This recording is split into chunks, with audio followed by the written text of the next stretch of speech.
of the module deals with organising successful campaigns, events and initiatives and engaging the public in large events and demonstrations.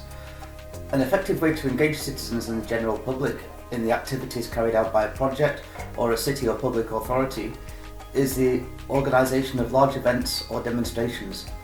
These public events offer a possibility to inform citizens or other stakeholders about the current activities and present and test their services to future users.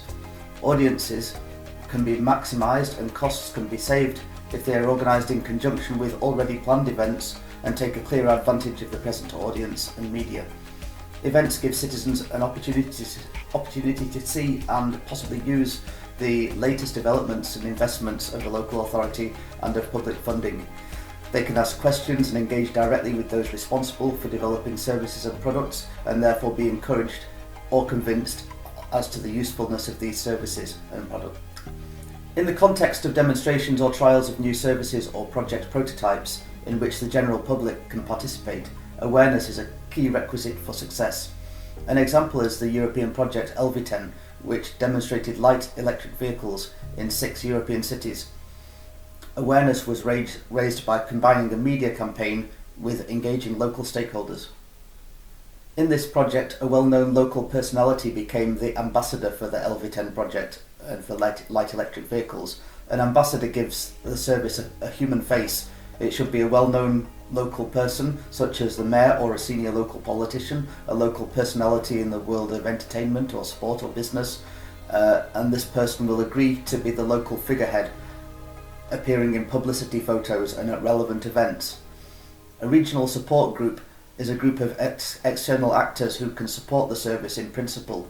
Like the ambassador, this is a voluntary thing. The group could involve shops or other local businesses, as well as institutions like universities, sports clubs or other associations. They would agree to promote the service, and in turn the service would recognise their support and use their branding where appropriate. A points system or rewards system could also be developed so that users of the new service can get discounts in local facilities such as shops, cafes, restaurants or cinemas. This was done in the ELVI-10 project. It also helped the local businesses involved and raised their profile. So it was a win-win situation. Finally, a clear and unique slogan which can be used as a hashtag on different online media could be developed, along with a brand identity for the service or project. The promoter of a project or demonstration can get users and citizens to help with the promotion themselves by social media-based competitions. Offering a prize for a photo competition or other competitions such as a quiz or on social media using the hashtag of the service is a good solution that was used in ELVI-10. An effective example of how to attract large audiences is to create a dedicated public day during large industry events. Here is an example of the Intelligent Transport Systems or ITS congresses organised every year in a European city as well as worldwide. These congresses attract thousands of participants every year working in the field of intelligent transport systems and smart mobility.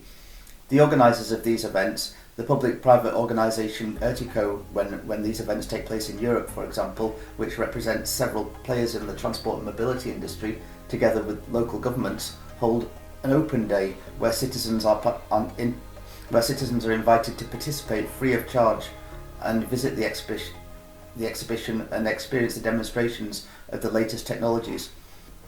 This open day is dedicated to the public. It focuses on local and national audiences. It plans special visits for schools, the future generation of leaders and users, and it also invites university students. It sets up special programs for technical students, giving them the possibility to organise matchmaking sessions with industry. Another important aspect to consider is the value that media can bring to the project activities. There are many channels that can be used. Some of the possibilities are press releases produced with information, contacts, quotes, images and links to be sent to media databases. Press conferences to encourage dialogue between members of the media and governments, public authorities and startups. Planned interviews with representatives of the project or the initiative. Media-dedicated demonstrations where journalists have the opportunity to test the services and products and ask questions. Social media campaigns to engage and create curiosity. Press kits including detailed information and material that can support journalists to write articles in an efficient and fast manner. These channels and tools can be in the local or national language or in several languages according to the target and scope. A specific and good way to engage successfully with media is to grasp their attention by organising dedicated sessions and demonstrations of services and products. This gives the opportunity to present the solution and its impact, to dedicate time to the media and answer questions, to give the floor to innovators, and to put local governments' work in collaboration with the innovators. Regarding methods and channels used to engage for media representatives, it is important to define the scope depending on what level of engagement and interest is requested. This might vary according to the people involved, such as whether it is local, national or global event or service or system. For local media, it would be beneficial to focus on a restricted and concrete examples of services and what their benefits are for local communities. It is also important to have some numbers and figures, such as numbers of journeys or people affected, cost or time savings, and so on. For the national media, the focus of the information distributed could be on solutions and services nationwide, cross-border systems and public transport, highlights and benefits across the country, such as economic benefits, and also numbers such as people affected or cost or time savings. For both local and national media, it's important to provide all material in the local or national language, and also a translator in case of foreign speakers.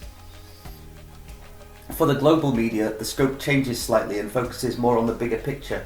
The information could therefore focus on policy and investments, how is public or international funding going to be used, establishing links with other countries or fostering cooperation or investments, or global issues such as climate change. For whatever is mentioned, it is important to have sources, links and references available and ready for journalists to look at. And finally, here are the resources and reference websites for the LV10 project and the ITS congresses that have just been discussed in this session. Thank you.